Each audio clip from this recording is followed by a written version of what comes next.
Hi, folks. We're here talking about Doctrine and Covenants, section 64 to 66. We're catching up, so I'm going to kind of rush through this, but I'm going to give you as much as I can in as little time as possible. We're going to talk here first and foremost about Doctrine and Covenants, section 64, verse 5, mainly verse 6, actually.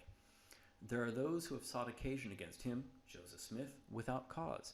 So the question we're going to ask is, what on earth would they have against Joseph Smith? Because especially in the church, we think of Joseph Smith as this prophet. He was humble, he was holy, he took persecution, all that stuff. But he had personality traits just like anybody else. And those personality traits didn't necessarily endear themselves to other people. So we have some of the recent converts, such as Ezra Booth, who met Joseph, traveled with him for 3 weeks on the trip from Kirtland to Missouri, and got to know Joseph Smith quite intimately, and didn't like what he got to know. So the main things that he says after he kind of comes out, he decides he was only a member of the church for 5 months, but he was criticized while he was in the post, and he eventually left. And this is what he said about Joseph. He said he had a spirit of lightness and levity, a temper easily irritated, and an habitual proneness to jesting and joking. Now, I can kind of relate to some of this. I know that when I'm under pressure and under stress, and in order to kind of relieve the tension of contention, I like to introduce humor. I find it's a great way to break the ice. Of course, that can be interpreted as making light of sacred things, and I think this is probably what happened with Ezra Booth.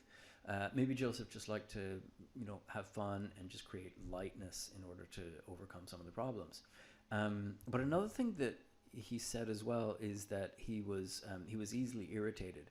But you can imagine somebody on a road trip. You're tired, you're hungry. We all get hangry at a certain stage, and he probably saw that in Joseph too, like we would all be. But to me, that's not the end of the world. One of the other things that he said, though, was that he was very dictatorial. This is something that William McLellin says, too. So both he and William McLellin accused Joseph Smith of being dictatorial, ruling the church with an iron fist. But we have to understand the context in which this is happening. Right now, this is a time at which Joseph Smith is what's called the charismatic leader. So he doesn't hold any priesthood higher than anyone else. He wouldn't until January 1832, when he's ordained the president of the high priesthood. So it's only then that he actually assumes any priesthood power above anybody else. Until that time, we had Edward Partridge acting as bishop in Missouri. In December, then we have Newell K. Whitney being ordained the bishop in Kirtland. Those are the only two real church officers at the time. So what Joseph is trying to do is kind of balance a lot of this equality, and he's trying to put some sort of a structure in the church. Obviously, McLellin and Booth interpret this as dictatorial. So this is kind of something I wanted to dive into a little bit more. For McLellin, one of the things that he says here, this is in Doctrine and Covenants 66, verse 3.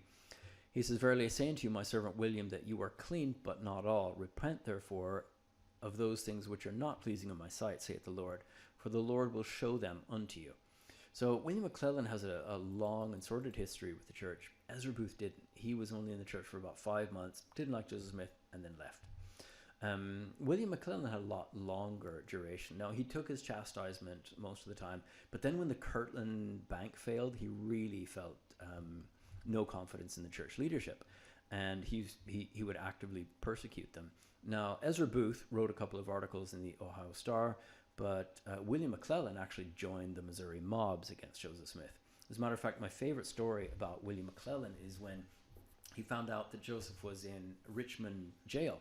When he found out Joseph was in Richmond jail, Joseph wrote a letter against him because William McLellin was using inside information to try to destroy the church. So he called him Balaam, after the story of Balaam and the donkey in the Old Testament.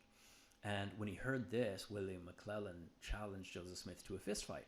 So he approached the sheriff of the jail. He said, "I want to fist fight Joseph Smith." Joseph agreed. He was like, "Yeah, no problem. I just need my shackles to be taken off." So when William McLellin heard this, he went, "Well, I want a club now." And Joseph Smith said, "Okay, yeah, you can have a club." But the sheriff said, "Nope, absolutely not. As a ref, I can completely agree with that. Unfair fight. I wouldn't let the fight go ahead like that either." So Booth is mentioned here. He said, and Now he's talking about Isaac Morley and Ezra Booth, and they're both condemned at this stage. But at the very end it says, "Nevertheless, I have forgiven my servant Isaac Morley." So I just want to talk a little bit about Isaac Morley. This is the guy that hosted Joseph and Emma. As a matter of fact, he hosted them when their twins died. So he would have known Joseph Smith really, really well. He saw him in his home life. He was around him very, very frequently. But he stayed in the church the whole time. I think it's really, really interesting because Isaac Morley could have left the church because of the stuff that he knew about Joseph's personality, but he didn't. So I just thought I'd say these things so that you guys know a little bit of the background and the history of some of these guys, and make your own decision. And thank you very much for watching.